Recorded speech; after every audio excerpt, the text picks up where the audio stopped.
Howdy, welcome to the Legal Hour. I'm Keith Spencer with the law firm of Bailey Galyen. We're here today at the Legal Cafe at 114 Main Street in Fort Worth, across the street from the courthouse. And today we're going to talk about family law, and I am joined by Andrew Griffin, who is a family law attorney out of the Mansfield office of Bailey Galyen.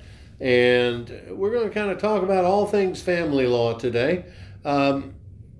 Where's your office located, Andrew? Well, we are located, Keith, at 500 East Debbie Lane out, and technically it's Arlington at 76002, but we are right there in Mansfield. Okay.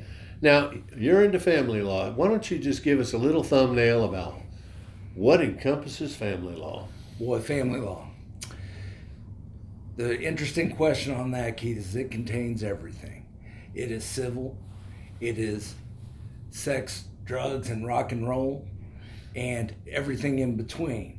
But a lot of it is the issues with the kids. Okay. And what we're going to do to help manufacture a good relationship for people moving forward in their lives. Okay. Family law is a really broad topic. You've got adoptions and terminations and custody and child support and divorce, and a lot of folks, there's more people living together without benefit of matrimony than with these days. That's correct. And so a whole lot of stuff to look at like that. Now, it's interesting, I saw a survey from the Tarrant County Courthouse recently that showed that a surprising number of cases in the family law courts are pro se cases. 62% of the cases are pro se cases. Pro se is a $5 Latin word for meaning ain't got no attorney. They're doing it themselves using forms they printed off of the internet. And I understand that attorneys are expensive and that sort of thing, but in family law cases, sometimes you really need an attorney. Yeah. What kind of cases would you say you would recommend against trying to do yourself? I would say if there's a kid involved, even if you think you can handle it and your spouse get along, that's just about the worst case scenario to do it by yourself, because there are so many things required in the law that you don't know the future with your child. And if you have 13, 15 years left under this guiding principle of raising your child together with your spouse, you don't know what the future holds. You don't know if you're getting remarried. You don't know what job you're going to have. You don't know what your spouse is going to do. And the problem is, without the legal parameters that we put within the standard forms that should be required in all legal documents, you get stuck. And you have to end up hiring an attorney, which costs you way more than if you'd gotten it done right the first time. That is true. I would also say that there are areas that get encompassed in these cases: real estate documents and retirement divisions. Retirements, we call them quadros, qualified domestic relations orders, are very, very technical documents. And everyone is different because every retirement package got written by a different attorney and used different magic words. And we have specialists who do nothing but work on retirement divisions, okay? And so there are a lot of documents, I don't care how smart you are, it's a technical niche that, and if you screw it up, you've really screwed it up, and sometimes it's not fixable, okay? If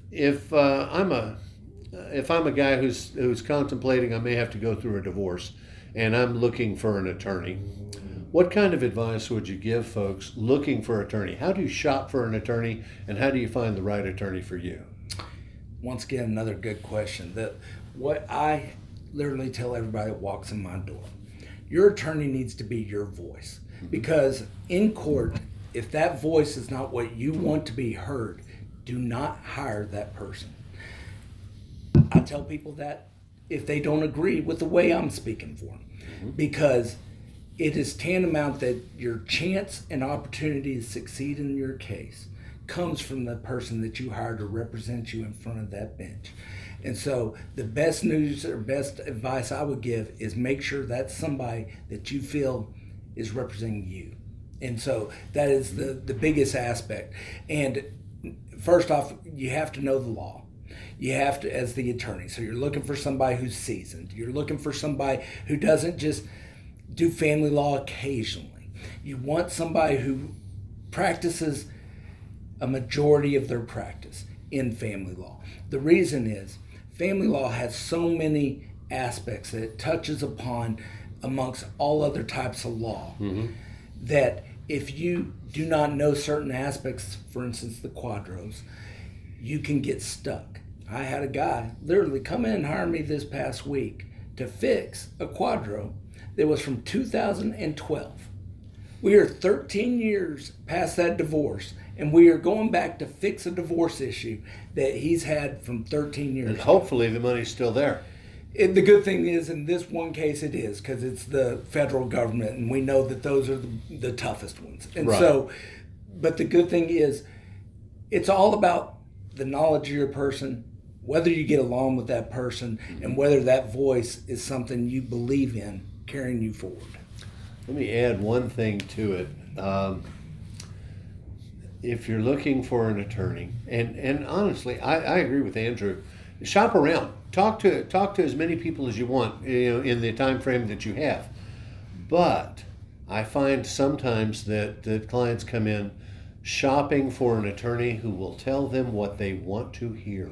Absolutely. And if your attorney is not giving you good advice and not being candid with you about what the law requires and what your chances are. If I will come in and say, well, I want everything, and I want a dirty name tattooed on her forehead because I'm angry with her, I would hope the attorney would say, well, the court's not going to do that. Here's what we can do, and what you want to do is you want to have realistic expectations when you're going in there. Now, if you encounter an attorney who says, you bet, write me a big old check and we'll go tear them a new one, and you're going to get everything you want on your Christmas list, then I would run from that attorney. Yeah. And sometimes that's the hardest thing we have to do is instill a bit of realism for our clients, because it ain't the way it looks on TV. And the best attorney is the one who knows his limits. Mm-hmm. The one who knows that, you know what, I need to look that up. Mm-hmm. I am not quite sure, because this is a unique situation, and I'm going to look it up, and I'm going to tell you what the proper answer is. Because if your lawyer knows everything, they don't. I've been doing this for 17 years, and I guarantee you a situation comes up plenty of times throughout the year that I'm going to look this up. And when he says he's going to look it up, friends, he's not Googling it. Okay? I can't tell you how many clients have come in and said, I Googled it, it says I win. In this case out of Montana in 1837 seems to me to say, and no, friend, that's not going to get us there. Or the worst case, AI. Oh, buddy. Let me tell you, AI gets you in trouble. And people think that they can plug in and go, this thing's going to tell me how to win my case. Well, the problem is, it's not. And not only is it not going to tell you how to win your case, it's going to fabricate something, and you're going to look very, very stupid in front of that court. Then folks on TikTok are not always experts either. Okay, it used to be that if you were going to publish something, the publishers would look into you. They were the gatekeeper. Right. And they'd say, well, this guy's pretty smart. Look at his credentials, and what he's saying seems to track and make sense. Mm-hmm. We'll publish his book. Okay, and if a nut job came in and said the Easter Bunny is going to decide your case, they wouldn't publish, right? But now, if you've got a keyboard, you can publish on the internet. Yep. And who's going to be the gatekeeper? Who's going to grade them? Okay. Let's look at divorce for an example. Unfortunately, or realistically, most people don't have a prenuptial agreement that they enter into before the divorce. And a lot of folks seem to think, well, that's just really unromantic. But I disagree, because every marriage is going to end either in death or in a divorce. And there is nothing unromantic about saying, I'm going to be in control of my destiny, not some judge making a decision later. Do you do a lot of prenuptial agreements, and do you recommend them? I do. And I've had a significant uptick in those, which has actually been good to see. People who take the time to look after their assets. And it's usually both sides. It's not usually just one side trying to prevent the other spouse from gaining something. And most of the time, they come together on some portion and say, we will accumulate this together. But it shows to me just a good business acumen. Because I'm going to tell you, folks, marriage is a business. And if you go through the unfortunate process of a divorce, it's the dissolving of a business. Right. That's what this is. And that's why attorneys are needed, by the way. But the thing you have to keep in mind is that document, if done correctly, and it's a difficult document to do correctly and one that needs to be properly looked over, reviewed by multiple parties. We advise both sides to have an attorney. Sure. You do not want one spouse to be left without one because that raises danger. And the second point is everyone needs to understand where they stand in that document. But it is a significant contribution to a successful marriage because now both people know where they stand and they know what the guidelines are. And to me, how can you have better than that footing, knowing that going into a marriage? Sure. So, and I will say, post-nups too. Partition and exchange agreements is what we call those. And what happens is some people go, well, can we set up rules after we're married?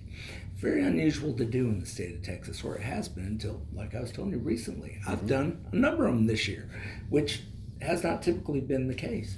But it seems to me people are waking up going, you know, what if X happens to me and we end up divorcing because we've had a rough spot here a time or two and I need to make sure we're set. And I look at it the same way as I do with my child growing up, and I have a daughter. And I tell her, always be protecting yourself. And in a post-nup, that's what you can do. You can set up protections of where you stand going forward. And the same parameters as doing a prenup can go into the post-nup. Well, and I like the way you're likening it to a business liquidation because that's really what we're talking about. And it's not always about, well, if this happens, then that's going to be guaranteed, that sort of thing.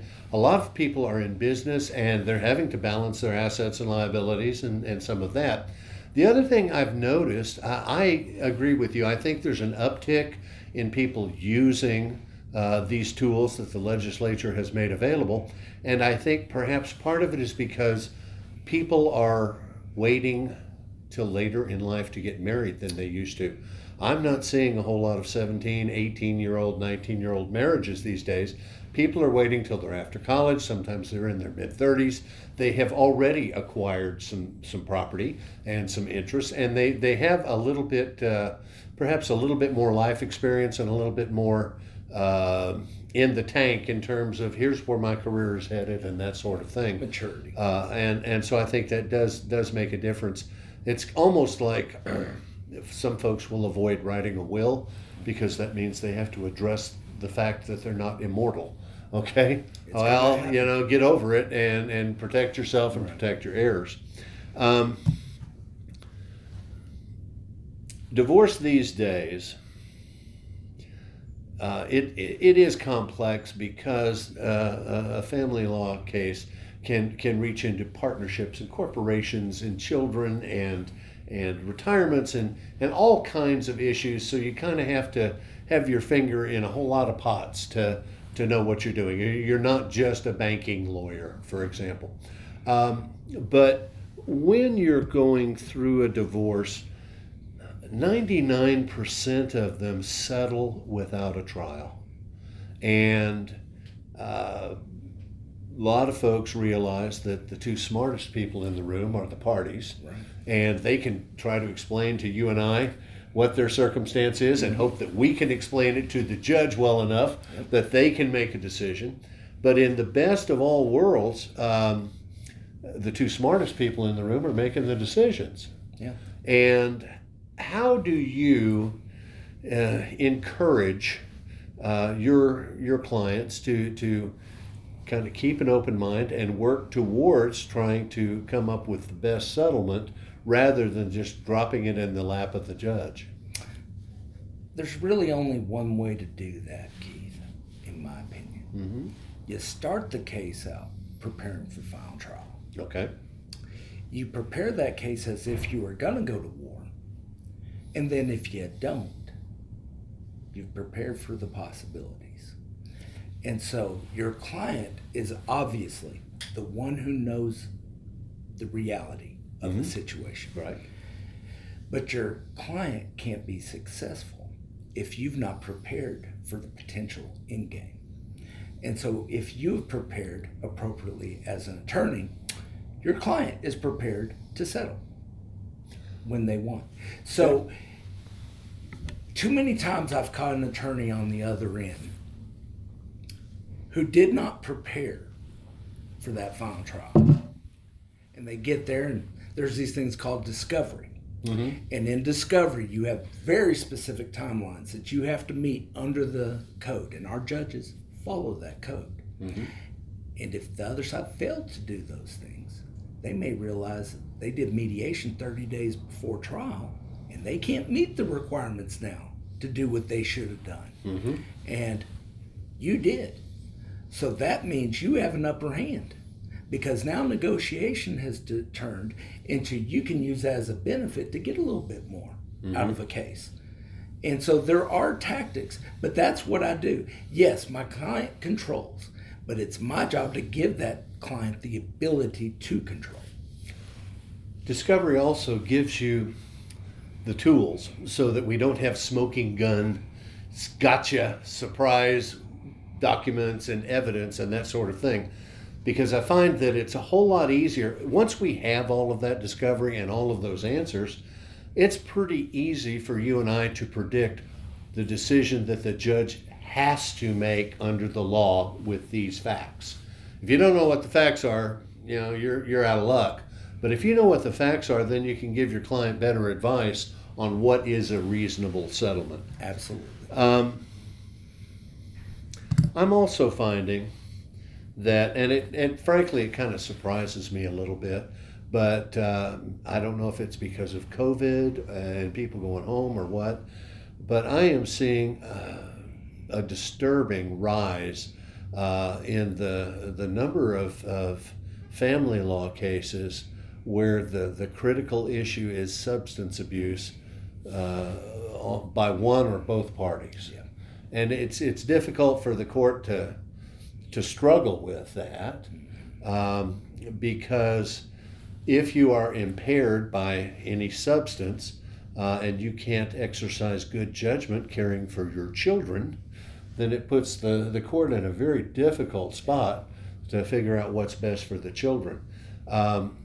Do you have to have real come to Jesus conversations with your clients a lot? That's where it pays to be blunt.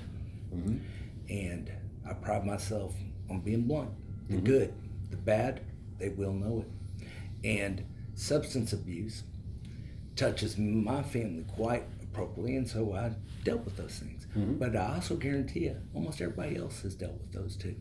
There's not a family I know of that hasn't had somebody in there that's had to deal with those things.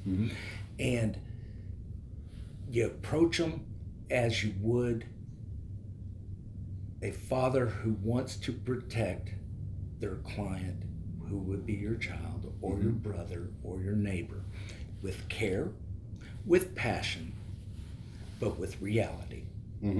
And whether you are the person with the abuse problem or the other side with the abuse problem, you can't sit there and ignore it. You have to deal with it. And that is the problem with a lot of these. They forever have refused to deal with the problem. They've allowed it to go on to where now it becomes a point that the court is intervening in it. And the best way to attack it is to attack it. And you're not guaranteed to have a great result. You're not guaranteed to bring that person back from that substance abuse. But what you can do is show the passion and the care and what you want to happen. Everybody has fallen down or failed or has some regrets in their life. And everybody's entitled to a bad day. Yep. But when you are in court is not the time to try and justify, well, it's only marijuana, that sort of thing, because The court doesn't have that luxury, okay? Right. The court's test is what's in the best interest of the kiddos, and so you have to be in a position where the court's not concerned about you showing a lack of judgment while you're taking care of a small child.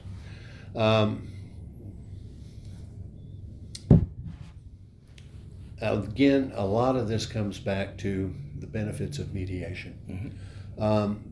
There are a lot of times when, after we've gone through getting the case on file and going through some discovery and visiting with the other side, we have a pretty good handle on what the facts are. And we tell our clients, if we go to trial, here's what we're going to prove, and here's what I expect the judge to have to rule based upon this. Here's the child support, here's the visitation schedule, here's the geographic restriction, here's how we're going to divide the retirement accounts, and those are all no-brainers. The judge doesn't have a lot of discretion on those, okay? And the client looks at you and says, oh my gosh, that's awful. Yeah. That's going to be a tax disaster, or that is never going to work for our kids. Right. They play select soccer. Yeah. What are we going to do?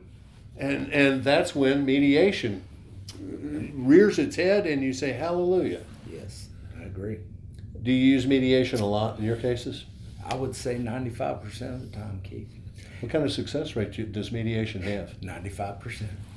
Mediation is the goose that laid the golden egg. You get people in there, you start talking common sense. You start talking the realities of your family, the realities of your property. And you realize the cost of going to trial is 5 times the cost probably of where you are to that point, if not a little less. But it's expensive to go to trial. And you can solve it that day, maybe a little bit less than what you want, maybe a little bit more than what you want. But you have a result, and that result is guaranteed by our statute. You sign that MSA, it goes in the record and it's done. And that's the benefit. Folks, what I would tell you is, sitting here, you've got more than 55 years of family law experience trying these cases. And there's one thing I can guarantee you, and I'm sure Andrew's going to agree. If you go to trial and you let the judge make the decisions, the odds are neither party is going to like the result. Okay? It's an imperfect world. The judge is going to do what they can to try to be fair, but they're wearing handcuffs that the legislature has imposed on them. And so when I have clients say, I just can't talk to them, well, that's dumb. Okay, you're tied together with this person for the rest of your child's life. You got marriages and grandbabies and graduations and stuff ahead of you. You really ought to be able to have a cup of coffee and talk about, what's the best way for him to do select soccer. Yeah. Okay, do yourself a favor, folks. You can go to court and hope. Some people go to court because they want somebody to say, I'm the better person, I was right, okay? But if you value your estate, and if you value your children and what's best for them, why would you let some stranger make these decisions? Yeah. And that makes me think, Keith, how many times you had a client come in and say, I'd rather pay you than pay them. Yeah. Do you know how stupid that is? Yeah. Yeah. See, I come from a financial background. I hate wasting money. And that's a little curse that I have running through my brain because they want to pay me and, hey, I'm glad to take your money. But I don't have to. I want you to get out of there with having some property, with your kids having a better life. And you can't do that if you let your emotions get into your game. That's right. So what we're trying to say, folks, is use your noggin, talk to counsel. We offer at Bailey Galyen free consultations so that you can have a conversation with the judge about what's the reality that you're facing in whatever kind of case you have without having to pony up a whole lot of money to get an idea of what's going on, okay? Andrew, if someone wanted to get in touch with you, how could they do that? Well, you can email me or my staff at sbrown, BROWN, @galyen.com. That'll go to my paralegal, and she will definitely get in contact with me, or you can contact me through Andrew G @galyen.com.